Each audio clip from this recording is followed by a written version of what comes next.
చూస్తున్నారు. పార్లమెంట్ లో ఎప్పుడు మాట్లాడినా మన జిల్లా మన రాష్ట్రంకు ఉన్నటువంటి సమస్యల మీద ప్రత్యేక దృష్టి పెట్టాం.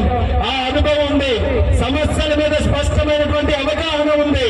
అందుకని ఈ 5 సంవత్సరాలు కూడా కేంద్రంతో ఈ రోజు మీరందరూ కూడా చూస్తున్నారు. చంద్రబాబు నాయుడు గారు అంటే ఆయన విలువ ఏ రకంగా ఉందో మీ అందరూ కూడా ఈ రోజు చూస్తున్నారు. దేవుడు ఆశీర్వదించాడు, ప్రజలు ఆశీర్వదించారు.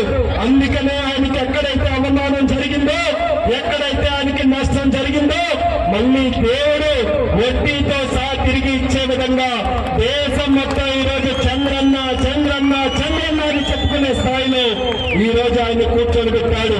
మరి దానికి సహకరించినటువంటి పెద్దలు, ఒక పక్కన జనసేనని నిత్య పోరాట యోధుడు, మన జనసేన అధినాయకుడు పవన్ కళ్యాణ్ గారు మనకు పూర్తిగా సపోర్ట్ చేశారు.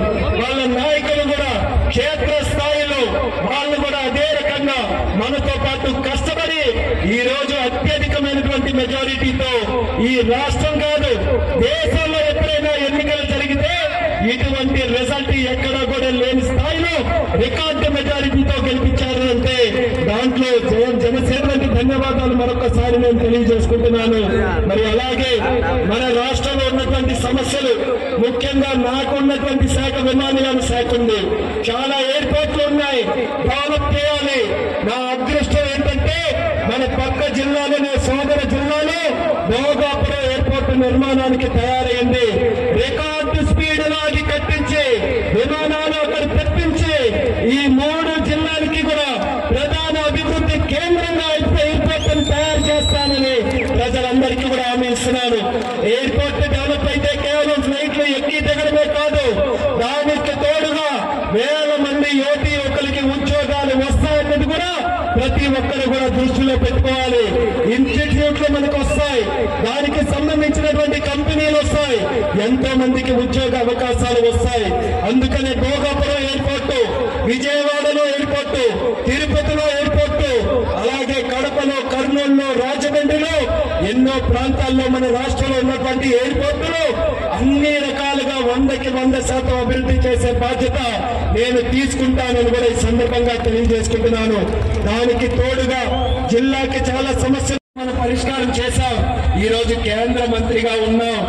ఏవైతే హామీలు ఇచ్చానో రైల్వేస్ పరంగా అందరూ కూడా ధైర్యంగా ఉండండి. ప్రతి సమస్యను కూడా పరిష్కారం చేసే బాధ్యత, రైల్వేస్ ని అన్ని రకాలుగా మన జిల్లాలో అభివృద్ధి చేసే బాధ్యత నేను తీసుకుంటానని కూడా హామీ ఇస్తున్నాను. అలాగే కేంద్రంలో రైతులకి సంబంధించి, మన సాగునీటి ప్రాజెక్టులకి సంబంధించి ఎన్నో పథకాలు ఉన్నాయి. ఆ గతంలో ఉన్నటువంటి ప్రభుత్వం సరైన నిర్ణయాలు తీసుకోలేక, సరైన అవగాహన లేక ₹1 కూడా కేంద్ర నిధులు వినియోగించుకోలేకపోయారు.